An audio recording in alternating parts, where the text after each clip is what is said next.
You are so unqualified to give advice that you can't even hear the story. Just because he's shoving a dildo in his ass doesn't necessarily mean that he's gay. Knowing what you know now, would you have built a shipping container home? Make no mistake, these walls are as thin as a piece of paper made of PVC. We do have power running by our property. We made the active choice to stay off grid. I worried we had made the biggest mistake. Like, we were so calculated, so careful.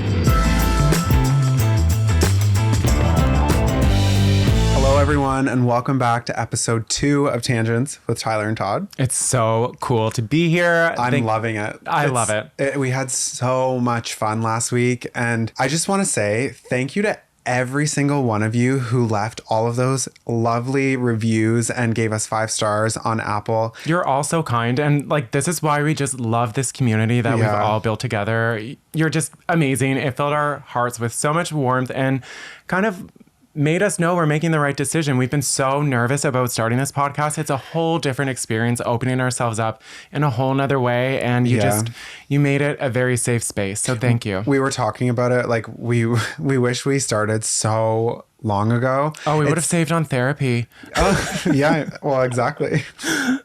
So how was your week? It was good. I mean, we've been really busy with building the container home, and that's been keeping us like kind of on our toes lately. We've got a lot of projects up in the air, but it's coming along. It's feeling good. Yeah. And we kind of thrive under pressure, honestly. Mm-hmm. Like, that's where you and I shine, I feel. Yeah. For instance, like if we pick back up from last week, the RV, like when we left our jobs and said, like, we're doing this, we didn't have an RV. We didn't have a truck to tow it. Like, we were in it, you know?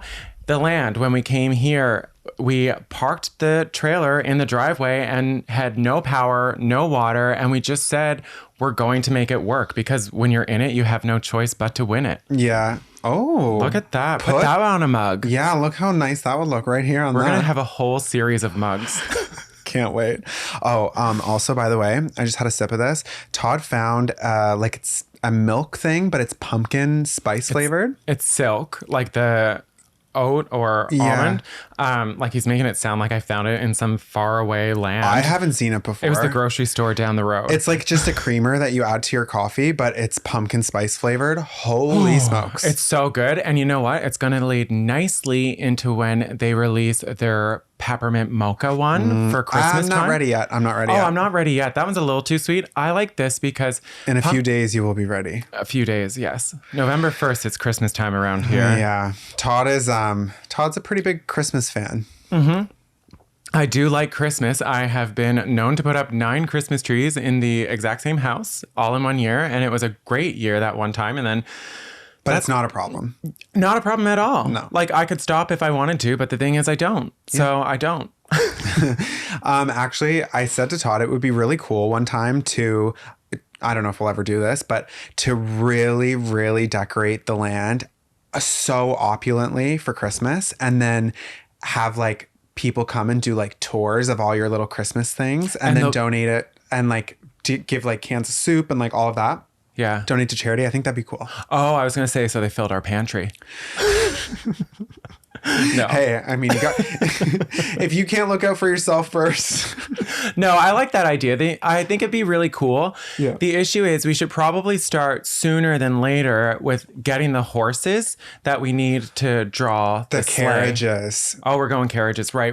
We don't get enough snow before Christmas to rely on a sleigh. Yeah. Not these days. We could have both. Keep our options open. Let's stay flexible. Anyway, that was a brief tangent while we had a sip of coffee. It's just so good. It's a warm hug for my throat. Yeah. That sounds bad. Yeah, it does sound bad. So what are we talking about today? I figured we could answer a question we get asked all the time, and that is, why do we live here in a geodesic dome off grid in the middle of the woods? Yeah. I just want to say, if you are listening to this on Apple or Spotify or wherever you're listening to, just go over to YouTube for a second, just so you can get a visual of what we're living in. It is such an absolutely fascinating structure. it's 500 square feet that we're living in. So it's a 530 square foot geodesic dome. It's 26 feet in diameter, and at the very center, it's 15 feet tall and goes out from there. We're perched up on a really breathtaking view of the forest, and 25 feet up. Yeah, and how big is the window? Like 15 It's a 15-foot window across the front that overlooks this, like, it's a swamp, but it's so beautiful. It has ferns that come here in the summer, and it has, like, you've seen a deer or something through it. We see our cat and our dogs running through it in the winter. It's truly beautiful. Yeah. And the point being, the picture we're trying to paint of this lovely little home we've built is it's also in the middle of the woods, very remote. A lot of bugs. And is completely powered by the sun, where we live off grid. And we kind of wanted to get into how that came to be, why it's such a strange life, I think, especially for two gay guys. And it's not just like a stereotype. It's not many, I think, people in our community choose to live alone in the woods. Yeah, that's a fair... Off-grid, I should say. Yeah. And to get to how we got here, like, we really do have to go back to the road trip, because it was an experience that I'm very fortunate to have had, because it will forever change the way I look at life and what I value. And so... what was cool about it was, so here we were, we had left our jobs, really good jobs, said, gotta go, thanks, hashtag bye. And then... That's the condensed version. If you didn't catch last week's episode, we really get into it. Yeah. So check that out. But yeah, basically we left our jobs, moved into an RV, and started traveling full time, and just wanted to hit the road. Yeah. So we left Edmonton in the fall of 2019. Yeah. And we went through the Canadian Rockies over to the West Coast. And then we drove all the way down the West Coast, and we made it to Florida, and COVID hit. But there's more to it, obviously. But that's kind of like how that journey was. So it was a really unique places that we got to see along the way. We got to experience so many different locations and personalities and really societies. And it kind of just shifted us back here in a way to Nova Scotia, like where we first met. Yeah, it was a really weird path, because when we hit the road, we really didn't know where we were going at all. We had plans of we were going back. We were going to, I don't know if you remember this, we were going down and we were going to turn around and go back up. Yeah, but to do what though? I don't know, but we decided to go around America. I'm saying when we left Edmonton, we didn't know when we were stopping traveling. We didn't know what the end destination was. I just meant because, like, as Canadians, we only get 6 months in the States and we have to come back to Canada. Oh. We were at 3 months. We were turning around and spending the next 3 months backtracking because we figured that's 50% of the way. Yeah. Okay. Well, sorry, I was a little too literal there. I'm like, yeah, like what?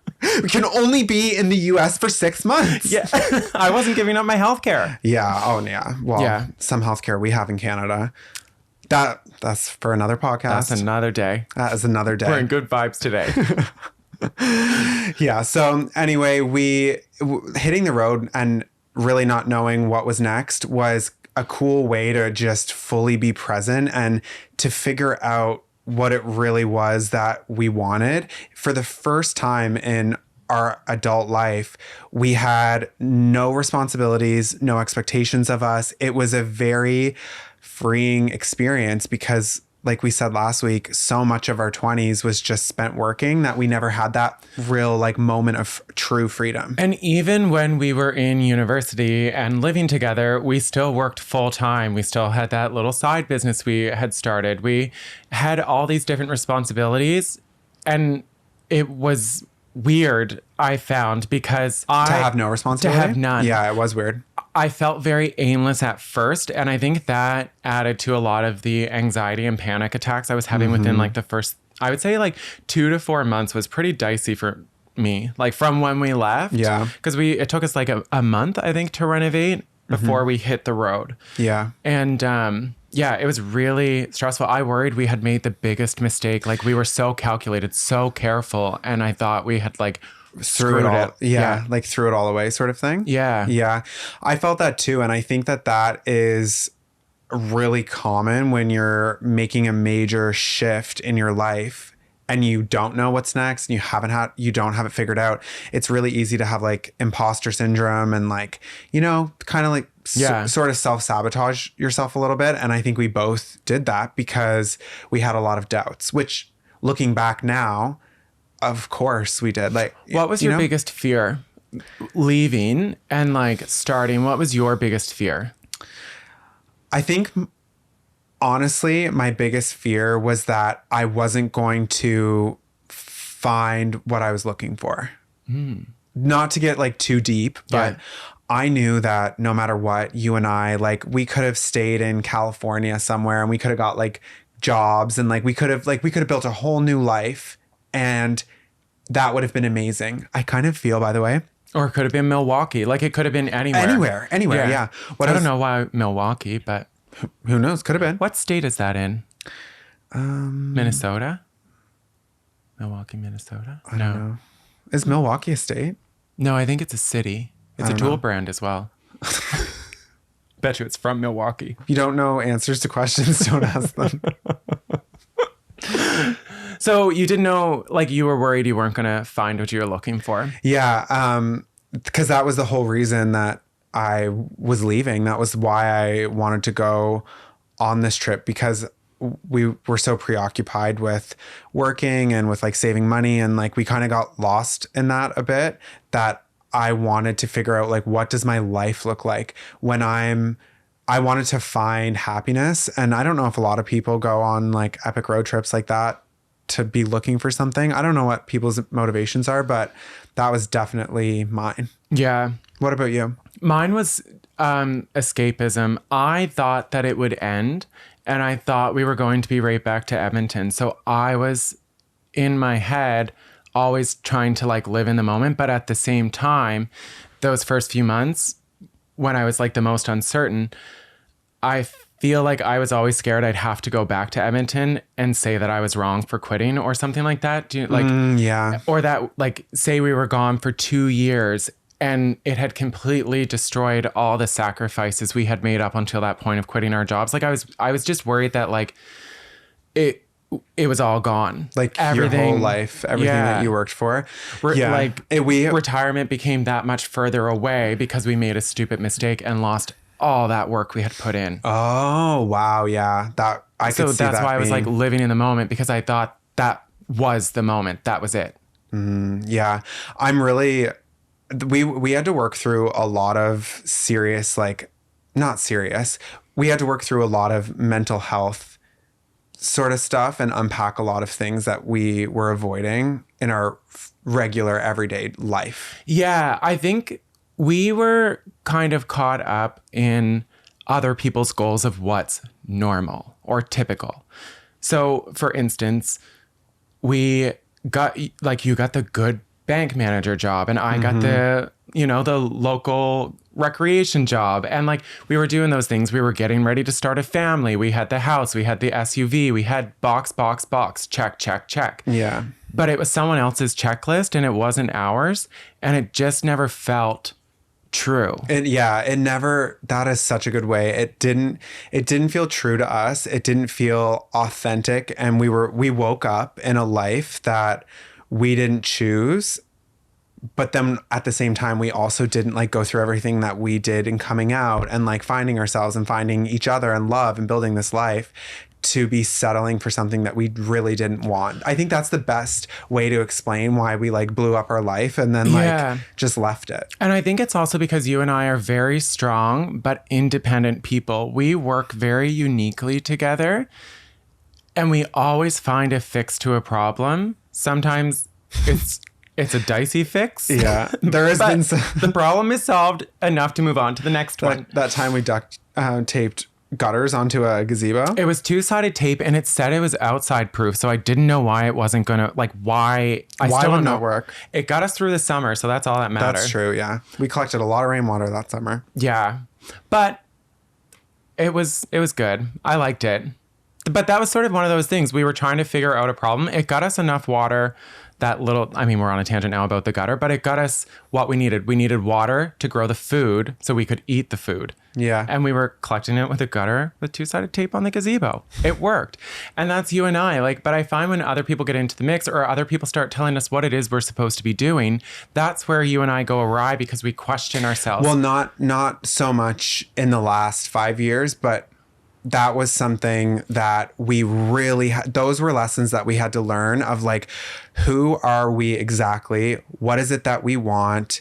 And like staying true to that. I think we're better at that now than we ever have been. And that comes with experience and age and all of that. Exactly. That's the thing. Like, we were getting, like, I think it was also like, I was turning 29, you were turning 28.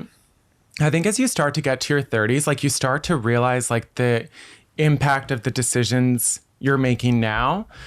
For instance, like, we were at a point where if we had have stayed another 5 years in our jobs, it's a normal thing. Well, I've got 10 years in, I've only got another 15 to pension. Like, and I didn't want to be that type You didn't want to wake up. And I don't know if in other places they have this, but in Canada, it's called the golden handcuffs. And it's when you basically, you're in a government job and you have this amazing pension, but you are really unhappy. And every day you dread going to work. You can tell they're unhappy when you go to the passport office. So, but we didn't want that for ourselves. And we were very aware that it was going to slowly start becoming a thing. Yes, I get it. It's a very first world problem. But the reality is you're going to die. And you only have so many days on this earth. And there's no way of knowing how many there are and how many you've used. 100%. And that, I think that became more evident to us. And also, like, we do it now when we still can. We're mobile. We have the money now. And if it doesn't work out, we can go back to work and like figure it out. I think that was really, really good that we did it. That was basically, it's kind of a blessing in disguise, because we were traveling for probably 6 or 7 months, and going through all of that, we were alone. We had no friends. We had no family, obviously, because we were on the road. Of course, we met people along the way, but it's like, it's a different connection. And by the time COVID happened, we were in Florida. We were staying in a state park just outside Tampa, I believe, right? Yeah. Yeah. Something Hills. Yeah. I forget what it was called, but we were staying there, and then COVID happened, and then the border was potentially closing, the Canada-US border. And we were really worried about that. And Back to, did we make a mistake? We had no home to go to. We rented our house out. Yeah. So then we were like, what are we going to do? Canada is cold in March. So we were like, well, I guess we're going back to Canada. So we packed everything up. Yeah. Packed everything up, and then booked it all the way from Florida to Canada over the course of 3 days, and got to the border. And we were like, okay, well, what now? Yeah. So we parked in my parents' driveway. We wrote out our quarantine. Yeah. And then we were fortunate enough that there was a piece of land nearby, and we started clearing the driveway, I think like the first or second week of April. Like, it was very fast after we got here. I think we quarantined in the RV at your parents for like maybe like 3 weeks. Something like that. No, we were there. So it was a 2-week quarantine. We were there until we moved here.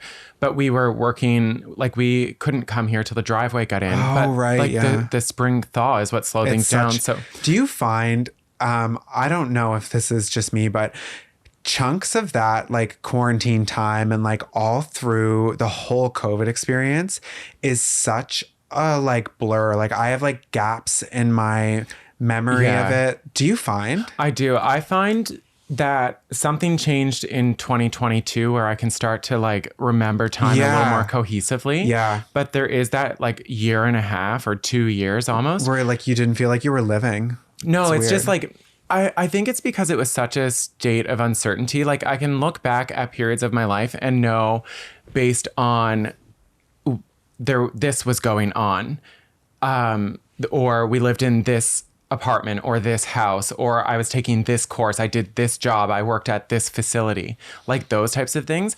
But like landmarks, basically. There of was your life. landmarks, and like just like it was so easy to pinpoint based on good times or bad times. So I can remember like where I really enjoyed working and everything that happened in that period of time. Okay. So like when you hook on to like a time or a place. Like first year of university, I can remember my university doesn't blur together. I can remember first year, second year, third year, fourth, and fifth. I can remember each year very distinct. And I find that for like throughout my life, like I have periods of time like that. I can clearly split where I want to like remember from to when I want to stop remembering. If I'm explaining this right, this time from when COVID hit to like a year ago, maybe a little more, I can't really find a point to drop and be like, I know exactly how I felt at that time, what I was doing, what was going on around me. Like it all meshed together.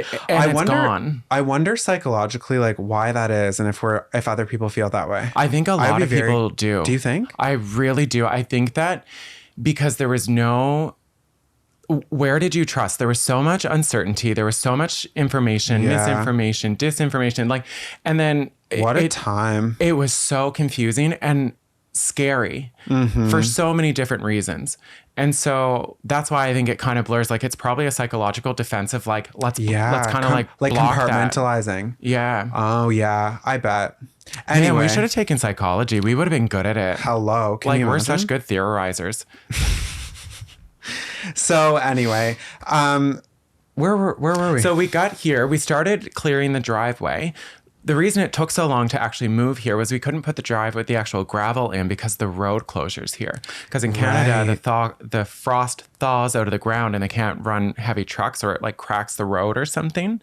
So we had to sit for a long time. Something real technical. So we lived in my parents' driveway for 4 months before we moved up here on July 2nd of 2020. Yeah. So then we drug the RV up here and parked it on that pad that we put in, and there really was nothing here except just forest. It was like a completely vacant piece of land. We have 10 acres here and we have transformed it into a literal paradise. Sometimes I forget. I mean, we go walking on this like all the time. Like we've built walking trails and stuff, and like we've done it so that everything kind of flows. It's a dream place. Everything kind of like flows, so you never have to take like a hard turn, or you can like just meander around, and it comes back from the road trip. Yeah. This whole property has always been designed as our fail safe. So if everything goes wrong in the world, because that was the fear that I had at that time. Like I was like paranoid that you went off the deep end. I was like, we need to buy, if there is a canned good somewhere, you buy that and you just put it somewhere and hold on to it and get as many of them as you can. I think there's shows about these people, but like preppers. Yeah. Like I wanted to build a bunker somewhere. Like I was just really scared because I didn't. Still do. Yeah. But I didn't know where to turn for the right information. And like, it was just like, even the people that always were supposed to be in the know or always were that sense of security, even they didn't know. And that's what was really scary, I found. I agree with you 100%. And I think that the decision to make sure that this place had absolutely everything that we needed, because during those lockdown times, like you couldn't go to the gym, you couldn't do anything. Like you really couldn't leave.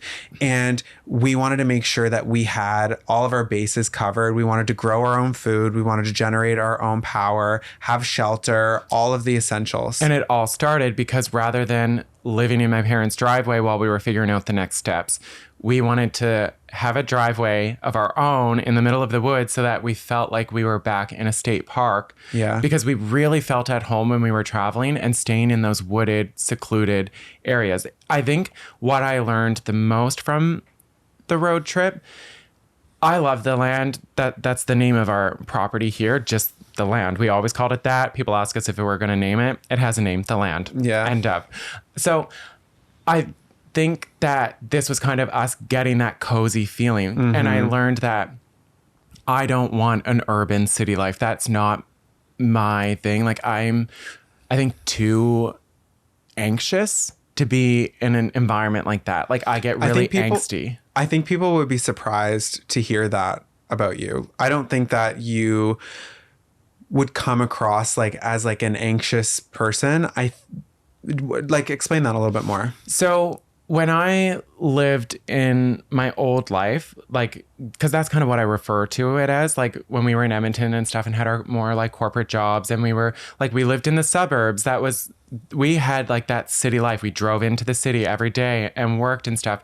And it just never felt real to me. I was fortunate enough. I grew up in a small town, literally just down the road from where we're sitting right now. And we were on a large wooded piece of property. Because my parents worked in the city, I didn't live in a subdivision, so I wasn't able to walk over to my friend's house and play. I had to learn how to entertain myself, keep myself busy, and my brain works in a different way, I find, and I find nature challenges me in a way that I can't get from a city because it's all constructed. Whereas here, I was always the kid that was like building forts in my parents' backyard, but it wasn't just a fort.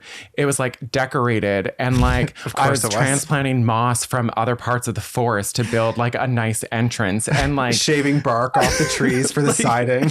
Like it was the signs were there. Yeah. So I think that living in a city, I felt like that's what I was supposed to do. I went to university. Like that's what I thought I was meant to do. I was supposed to leave the small town, go get that big city life, like out west in big old Edmonton. And it just never felt real because I couldn't relax there. I literally took up knitting so that I could calm my brain because I couldn't watch TV. So I would knit dishcloths while watching TV because I also couldn't commit to knitting a scarf or a blanket because it was too much of a time commitment. You did knit a lot of dishcloths. And I hate knitted dishcloths. I think they are the worst thing ever, but I donated them all to those Red Cross bins. I don't mind knitted dishcloths. It's just they end up smelling really quickly. That's what I don't, and they stretch out of shape and stuff. Yeah. Like, yeah. I like more of like a cotton dishcloth. Yeah, I think so too. But anyway, what you were saying though, it does make a lot of sense. Yeah. So that's why I find here, like the road trip really confirmed that this is the right place. Mm-hmm. It's interesting because I look back at that first summer here and that first winter when we were in the first RV, the one that we traveled in the road trip with. Yeah. And that we cut a 9-inch hole in the ceiling of it so we could have a little wood stove and ride the winter out in it. Yeah. We burned 6 3/4-inch logs in this wood stove. We were able to make soup and hot water because we had no water or electricity. Mm-hmm. But something about that, I actually preferred that over what we have now. Oh, no, I don't. I look back. I think it's just because like things are a little like chaotic here right now with house construction. There was something so simple and innocent about that time. Okay, well, your simple and innocent ass can go live in I'm not saying I want to go back to it. It was hard. That was it. Like, oh my gosh, you have no idea unless you've truly lived in that life how difficult it was. We had no running water, no electricity.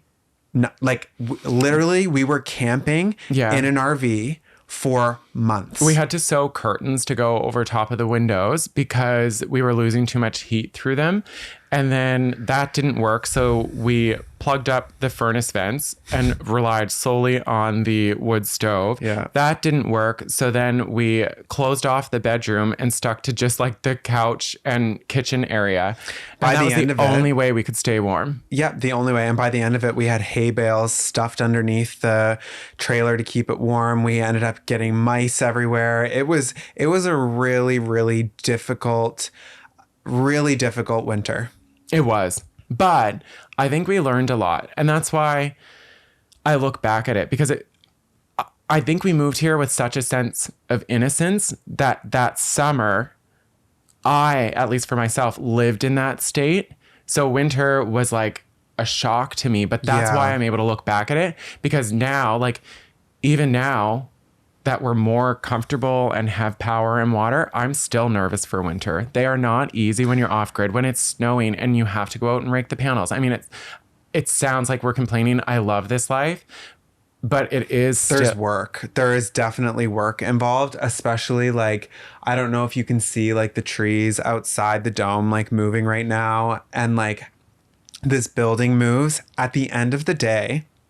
We are living in a tent. Make no mistake, these walls are as thin as a piece of paper made of PVC. But we're working on a house. And I think that's part of... But what I was going to say, though, about the winter, this will be our 4th winter living not in a house, like having to worry about like not having running water, like all the considerations. Like it's 4 years down the line. And I'm not saying that I don't love this life, and this place that we've built is beautiful, but it has not been without sacrifice. And sometimes it's just tiring. Like it's tiring. It is. It is a constant uphill battle, it feels, but then it's also very unique, and it goes back to the fail-safe. This property, we truly believe, like, our thing is, like, we want to invest up front. So I guess part of a question we get asked all the time, why off-grid? We do have power running by our property. We made the active choice to stay off-grid through this whole process because we don't agree with the way that power is done where we live. It's a dirty grid that burns 60% coal, and we just didn't want to be part of that problem. So we chose to, we ran a generator while we were working towards now having our solar panels that provide us electricity. And down the road, we'd love to be able to put in a wind turbine of some sort that can help us especially in the nighttime. Yeah. And then it also takes away some of that work, like the, clearing off the panels. If the wind is going and we're still generating, then we're fine. A big reason though, like, of course, like the environmental aspect, like it's cleaner the way that we're doing it. But another big thing was we could control the cost. Mm-hmm. So we knew power, if we pay for it up front, was going to be free for the rest of our life. Utility cost is an expense we all have, no matter what. Like, you have to pay for those things. And we didn't have to. If we put in a well, we wouldn't have to. So we put in a well for water. So then we had our power and our water supply paid for. Yeah. That's 2 huge things. We kind of looked at it. We locked in the price of our utilities at the age of 30 and 31 when we started building the infrastructure, and like we put in a lot of the work ourselves, doing the trenching and the laying of the pipes and the conduit and all of that, which also helped offset the cost. So right there, we already have a discounted utility cost, and we get to spread that over the life of the property or the system. So either it breaks at some point, like everything does, and then we divide that many years through the cost, and that's how much our power was over that time. Or we get old and gray and go off to the nursing home and die like in The Notebook, and we break our cost over that amount of time that we ended up living here. You know, it's kind of cool that we don't have to worry about some utility company making sure they're hitting shareholder profit margins. Yeah. Impacting our ability to feed our kids or do the things that bring us joy in life. Yeah, we just got really concerned with, not to sound like too tin hatty, but we get kind of concerned with whenever there's government involved or like regulation, utility companies, all of that, they are only out, in my opinion, for their interests. They don't actually care about us at all. Well, perfect example is the house that we have been working for almost 3 years to build, and we are just at the rough-in stage. You would not believe the amount of red tape and regulations. Like, we should actually do a whole episode on that. If that's of any interest, like, let us know, because that's been an experience. Yeah. And like, sure, it's a unique build. It's a shipping container home. It hasn't been done here, and it is a challenge to make it meet code in a Canadian environment. It would be so much easier if we didn't have the insulation factor and the heating. Like if we were in a more southern environment, it would be a different can of worms, but it is a true challenge here. And a lot of the like codes and policies and laws and stuff that are in place, they simply understand like stick frame houses. Yeah, you're definitely right about that. If you could go back in time, is there anything that you would do differently here? Before I said no, you asked me this question a lot. Like I like to just test you. Yeah, you like to check in. I don't think that I would have made this place quite as big and as sprawling as it's become. But at the same time, I know that we needed to do that because of the different iterations that it had. Like we were just talking about the RV and how difficult that was in the winter. The whole reason we built this dome was because we were able to build it in like 2 days, like the exterior shell. And it was a very quick fix to get out of the RV. Well, it was also, so we knew that the house was going to take a couple years. By this point, Yeah. it was clear that construction was going to be very slow. So we couldn't keep living in the RV. We moved into our new RV that spring, and it was a good fix. It was a fresh, clean space. And I think it really gave us that motivation to build the dome down here, to have that new, fresh space. And we knew it would be cheaper long term to invest in putting this type of infrastructure in here than it would have been to rent somewhere. Yeah. Because we have 2 dogs and now a cat, like rent was going to be expensive. So instead of doing that, we built our dome. Thank God we did, because the house is now like a year and a half late from Yeah. what we even expected it to be. Can you imagine if we didn't have this place? We would have had to move at least once. And like every month that we live in the dome, it gets that much cheaper to have built it because we are saving that much in rent. Yeah, absolutely.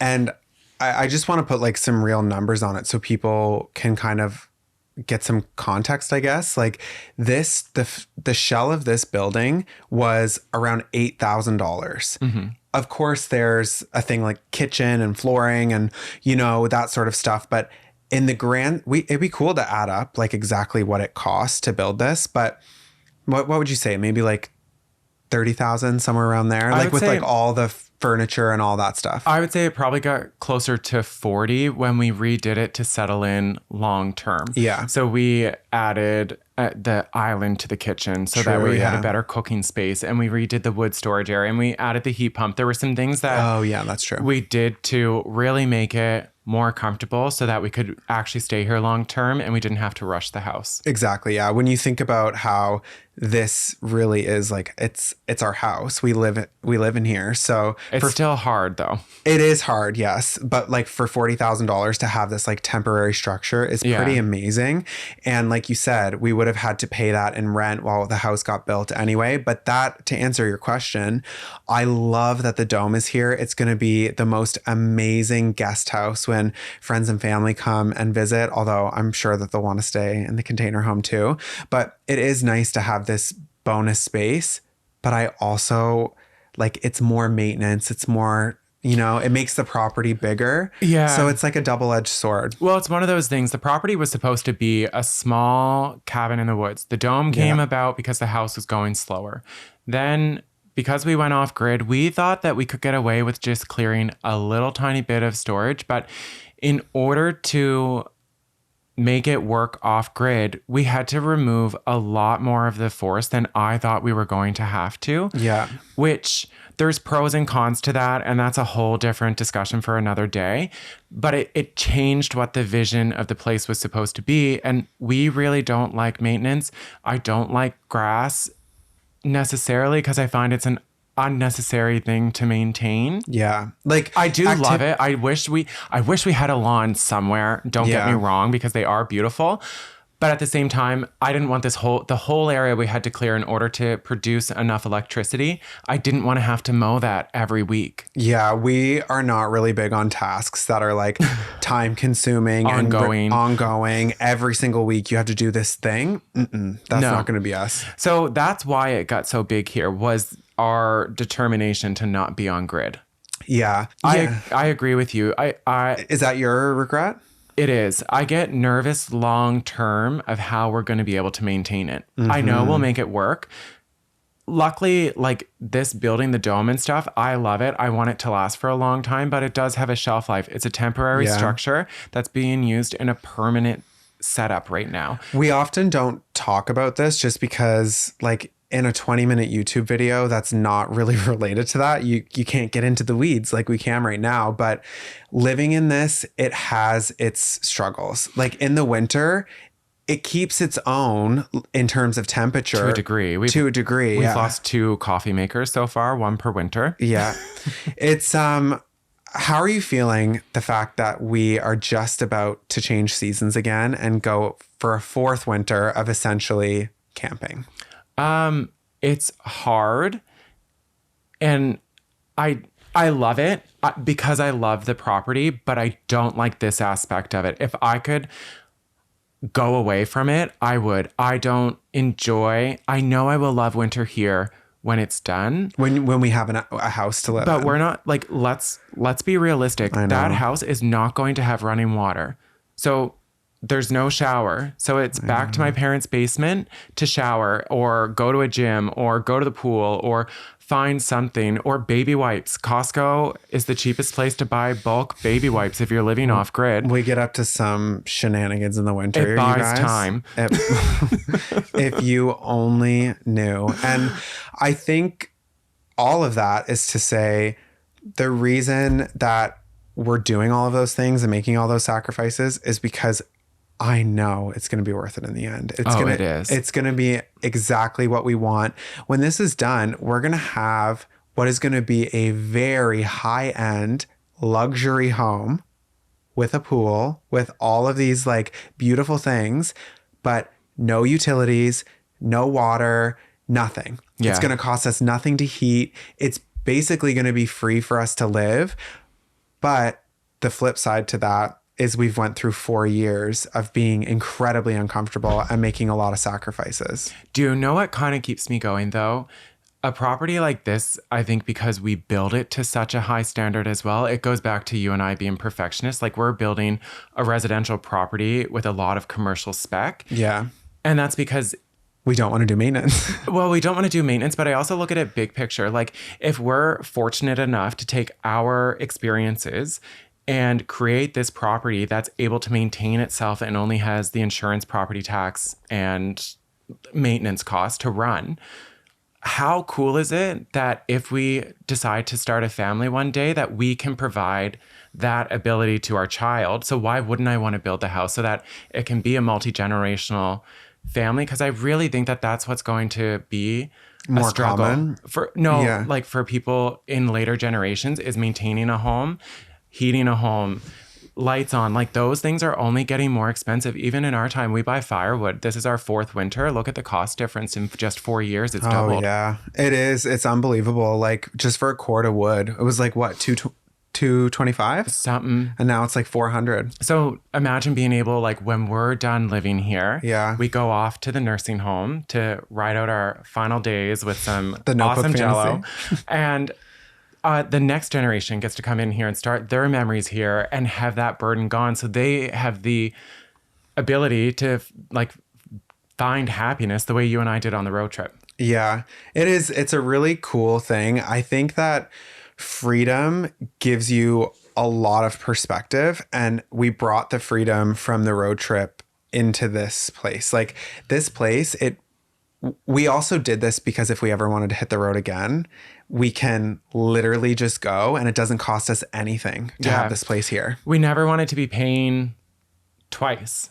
Like we didn't want to be like staying in a hotel somewhere, but then paying to heat this house here. Yeah. Yeah, I think that was really cool too. I don't know. I'm really happy with it. There's nothing really I would change except for what you said, the size. Like Yeah. that is the one thing, but nothing we can do about it now. It's too late. We're in it now. Yeah, it's not like we can lift the containers back out. No. Although I tell you what, some days I'm like, get that crane back in here and take those suckers out. This is probably a topic for another podcast as well, but knowing what you know now, would you have built a shipping container home? No, I really wouldn't. I wouldn't either. We did it as a cost saving measures. At that time, lumber prices were like the commodity of lumber was going so high that we couldn't afford. Steel was cheaper. Steel was cheaper. We couldn't afford to start the house with wood. Then steel started to go up and there's just no getting away from it. It's expensive. Like, but I would do it, like I said earlier, in a warmer climate. I think that it's a really cool thing to do. It's just to like 6 inches on every single wall has to be insulation. So then on a 8-foot container, you're automatically down to 7 foot wide. So then you add the second one so you don't feel jammed in. And then the complication of opening those containers, like that's what's hard about it. Yeah, it's If you can do like a bunkie or a cottage as a one container unit, hands down, I would build one in a heartbeat. But multiple for a family home is hard. I totally agree. It's too much of an engineering challenge as well. Like people, I don't think fully understand how much goes into the actual like calculations of it all. Like I don't. We're not doing it, but like just because an engineer signs off on something, the building inspector needs to be fine with it as well. Like there's a lot of people that have had their fingers in this project, I guess, and everyone's like opinions of like, oh, I don't know if that will work, or I don't know if that will work, makes us question and makes us go back and retrace our steps. And it's been very time consuming. It also slows things down because people, instead of like, if you're the building department and like looking at all these plans come through, you see typical, you're able to put that big red stamp quicker. This is something that you have to dedicate time to sit down and wrap your head around it. Like, even though we're building a regular house, it's just made out of big steel boxes, it is very hard for people to understand. Yeah. Literally the only difference is that the exterior cladding is made of shipping container. But I did like the challenge of like, if we were building with wood, we would have had free form control. We were stuck of building something with the shape of the boxes. And that's why I really love the way that, since we put the addition on, had to, because the stairs didn't fit, it looks like a house that someone would build with blocks. And that's what I like about it. I have such weird feelings about it because like I'm so in love with this place. I love how everything has come together, and I don't want to like speak bad about the containers because that house is just, it's so beautiful. But knowing what I know now, I wouldn't. Even though I love it, I think you can love something but not want to do it again. A lot of people probably feel like that about their kids. 100%, even their spouses. Yeah, I love the house. I hate the process. Yeah, agreed. But you know what? The process is what's making us love it even more. So it's kind of like a catch-22. I think that's the right expression for that. Not very good with expressions. Todd makes up his expressions as he goes. I make things work. Anyway, that is a roundabout way of how we got to where we are and why we live the way we live off-grid where we do, in a big tent in the woods. Yeah. I'm sure there's some holes in the story along the way. Oh, yeah. Over the coming episodes, we'll fill those in. But we do have a very special segment that we're going to be trying called Tea Time with Tyler and Todd. So what it is we're going to get you all to send us in your most juicy, scandalous situations. You can be involved in them. You could have overheard it from the neighbors arguing in the backyard. But completely anonymously. And Tyler's going to read them, and we're going to react and give our advice. And just going to preface by saying we're not professionals. We're not lawyers. Don't sue us. Probably don't take our advice either. But I hope you enjoy the listen. And if you want to send in a situation, you can head over to tylerandtodd.com/podcast and submit your situation anonymously there. It says, what's the tea? And then you get to spill the tea. All right. You ready? I'm ready. First one. Okay. My friend from college is getting married, and every single person that knows her fiance thinks he's gay. They are both religious and live in the south of the US. She told me that she found his dildos in the closet and that he uses to help himself go to the deed. Good for AKA, him. He's effing himself. She said that they've talked about that and it's all good now, and they use them sometimes when they're having sex together. Every single person who knows this story knows this is a clear sign of being gay. She lives under a rock and he is oblivious to everything. She is somewhat book smart, but is so street stupid. At this point, there is nothing we can do to tell her he's gay. What do you think? Well, is some tea. That's some tea, and I'm loving this. But there's so many ways you can go with this. Just because he's shoving a dildo in his doesn't necessarily mean that he's gay. Put that on a mug. We got 2 out of this episode.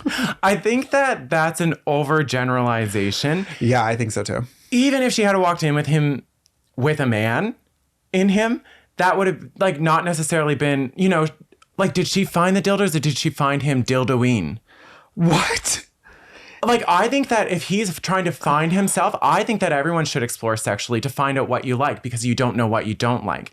So, okay, you had me for a second. Listen, if you are a straight man and you are experimenting with a dildo, I do not think that that makes you gay. Not for a second. I guess a man is a little... If she walked in on him getting... Yeah, I can see it now. I was just saying he's experimenting, like figuring it out, but no. Yeah. Don't take our advice. This has been Tea Time with Tyler and Todd. Yeah, I guess so. Really, though. I don't know. Would you tell her? Tell her what? That he's gay. Like, would you sit her down and be like, you're making a mistake? No, because I don't think that he's necessarily gay from that story. Oh, right. I'm the one who said he was a guy, not her. Yes, that's you. That's not the situation. I got it mixed up in my head. That's my bad. You are so unqualified to give advice that you can't even hear the story. I add details to make it juicier. Wow. We need to get out more. See, if I had gossip like in my life, like that's a good one. Yeah. I wasn't expecting that type of a submission right off the get-go. No, wow. but we are here for more of that. So if you have a submission, let us know. And in next episode, maybe we'll answer yours. Yeah. But as always, thank you so much for giving 5-star reviews to the podcast on Apple, on Spotify, leaving comments and giving the thumbs up on YouTube. It really, really does help the algorithm. So shout out to all of you for supporting our channel. It really means a lot. It means so much to us. And we hope you have a great week. And we will see you next Wednesday. Bye. Bye.